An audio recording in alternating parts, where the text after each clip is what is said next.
প্রিয় দর্শক, প্রতি বছরের ন্যায় এবারও পুরো ফেব্রুয়ারি মাস জুড়ে ঢাকার প্রাণকেন্দ্র বাংলা একাডেমি এবং সোহরাওয়ার্দী উদ্যানে একযোগে পালিত হয়ে গেল অমর একুশে বইমেলা।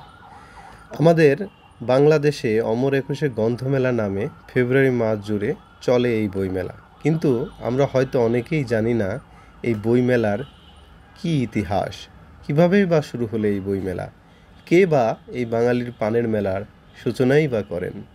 চলুন আজ পুরো মেলা ঘুরে আসি এবং মেলার প্রাচীন ইতিহাস সম্পর্কে জানি। বাংলাদেশে বইমেলা উদ্ভবের ইতিহাস খুবই কৌতূহলপূর্ণ। বইমেলার চিন্তাটি এদেশে প্রথমে মাথায় আসে প্রয়াত কথা সাহিত্যিক, জাতীয় গ্রন্থকেন্দ্রের সাবেক পরিচালক সর্দার জয়নুদ্দিনের। তিনি বাংলা একাডেমিতে সে সময় চাকরি করতেন। বাংলা একাডেমি থেকে 60-এর দশকের প্রথম দিকে তিনি গ্রন্থকেন্দ্রের পরিচালক পদে নিয়োগ পান।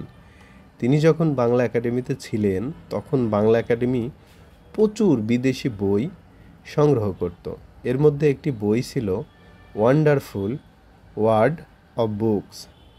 এই বইটি পড়তে গিয়ে তিনি হঠাৎ দুটি শব্দ দেখে পুলকিত বোধ করেন। শব্দ দুটি হলো বুক অ্যান্ড ফেয়ার। কত কিছুর বা মেলা হয়, কিন্তু বইয়ের যে মেলা হতে পারে, এই বইয়ের প্রসারের কাজে এই মেলা কতটা প্রয়োজনীয় সেটা তিনি এই বই পড়েই বুঝতে পারেন। ওই বইটি পড়ার কিছু পরেই তিনি ইউনেস্কোকে শিশু কিশোর গ্রন্থমেলা উন্নয়নের একটি প্রকল্পে কাজ করছিলেন। কাজটি শেষ হওয়ার পর তিনি ভাবছিলেন বিষয়গুলো নিয়ে একটি প্রদর্শনীর ব্যবস্থা করবেন। তখন তার মাথায় আসে, আরে প্রদর্শনী কেন, এগুলো নিয়ে তো একটি গ্রন্থমেলা করাই যায়। যেমন ভাবা তেমনই কাজ। তিনি একটি শিশু গ্রন্থমেলার ব্যবস্থা করে ফেললেন তৎকালীন কেন্দ্রীয় পাবলিক লাইব্রেরি, বর্তমান ঢাকা বিশ্ববিদ্যালয় লাইব্রেরির নিচতলায়। যতদূর জানা যায় এটাই ছিল বাংলাদেশের প্রথম বইমেলা। এটি অনুষ্ঠিত হয়েছিল 1965 সালে। শিশু গ্রন্থমেলা করে সর্দার জয়নুদ্দিন পুরোপুরি তৃপ্ত হতে পারেননি। আরও বড় আয়োজনে গ্রন্থমেলা করার তিনি সুযোগ খুঁজতে থাকেন। সুযোগটি পেয়েও যান। 1970 সালে নারায়ণগঞ্জ ক্লাবের সহযোগিতায় নারায়ণগঞ্জে একটি গ্রন্থমেলার আয়োজন করা হয়। এই মেলায় আলোচনা সভারও ব্যবস্থা ছিল। সেসব আলোচনায় অংশ নেন ঢাকা বিশ্ববিদ্যালয়ের বাংলা বিভাগের তৎকালীন প্রধান অধ্যাপক মোহাম্মদ আব্দুল হাই, শহীদ অধ্যাপক মুনির চৌধুরী এবং সর্দার ফজলুল করিম। এই মেলায় সর্দার জয়নুদ্দিন একটি মজার কাণ্ড করেছিলেন। মেলায় যেরকম বইয়ের পর্ষা সাজিয়ে বসেছিলেন, উৎসুক দর্শকেরাও এসেছিল প্রচুর। বইয়ের বেচাকিনাও মন্দ ছিল না, কিন্তু তাদের জন্য ছিল একটি রঙ্গতামাশাময় ইঙ্গিতধর্মী বিষয়ও। মেলার ভিতরে একটি গরু বেঁধে রাখা হয়, তার গায়ে লিখে রাখা হয়েছিল, আমি বই পড়ি না। সর্দার জয়নুদ্দিন সাহেবের এই উদ্ভাবনা দর্শকদের ভালোভাবেই গ্রন্থমনস্ক করে তুলেছিল বলে অনুমান করি। এখানেই সর্দার জয়নুদ্দিন থেমে থাকেননি। 1972 সালে তিনি যখন গ্রন্থকেন্দ্রের পরিচালক, তখন ইউনেস্কো ওই বছরকে আন্তর্জাতিক গ্রন্থবর্ষ হিসেবে ঘোষণা করে।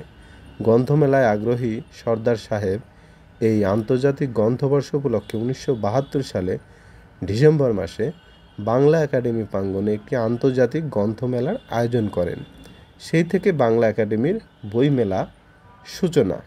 1972 সালে দেশ স্বাধীন হওয়ার পর বাংলা একাডেমির 21-এর অনুষ্ঠানে কোনো বইমেলা হয়নি। তবে বাংলা একাডেমির দেয়ালের বাইরে স্ট্যান্ডার্ড পাবলিশার্সের রুহুল আমিন নিজামী তৎকালীন সোভিয়েত ইউনিয়নের প্রগতি প্রকাশনীর কিছু বইয়ের পর্ষা সাজিয়ে বসেন।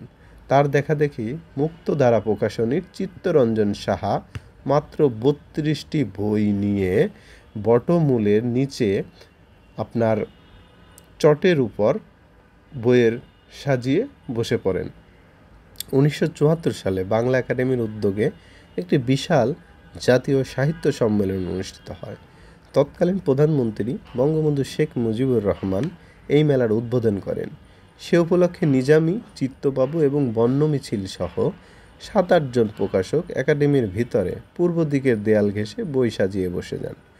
সে বছরই প্রথম বাংলা একাডেমির বইয়েরও বিক্রয় কেন্দ্রের বাইরে একটি স্টলে বিক্রির ব্যবস্থা করা হয়। এভাবেই বিচ্ছিন্ন বই বিক্রির উদ্যোগের ফলে ধীরে ধীরে বাংলা একাডেমিতে একটি বইমেলা আয়োজনের জন্য গ্রন্থমনস্ক মানুষের চাপ বাড়তেই থাকে। 1983 সালে কাজী মঞ্জুরে মওলা সাহেব যখন বাংলা একাডেমির মহাপরিচালক, তখন তিনি বাংলা একাডেমিতে প্রথম অমর একুশে গ্রন্থমেলার আয়োজন সম্পন্ন করেন।